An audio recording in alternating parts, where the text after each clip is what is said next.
Hi everyone. ಮಳೆಗಾಲ start ಆಯಿತು. ಎಲ್ಲರಿಗೂ ಕೆಮ್ಮು, ಗಂಟ್ಲು ಕೆರೆತ. ಏನು ಮಾಡೋದು?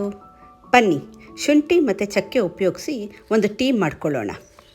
ಅರ್ಧ ಇಂಚು ಶುಂಠಿನ ಕ್ಲೀನಾಗಿ ತೊಳ್ಕೊಂಡು ಕಟ್ ಮಾಡ್ಕೋಬೇಕು.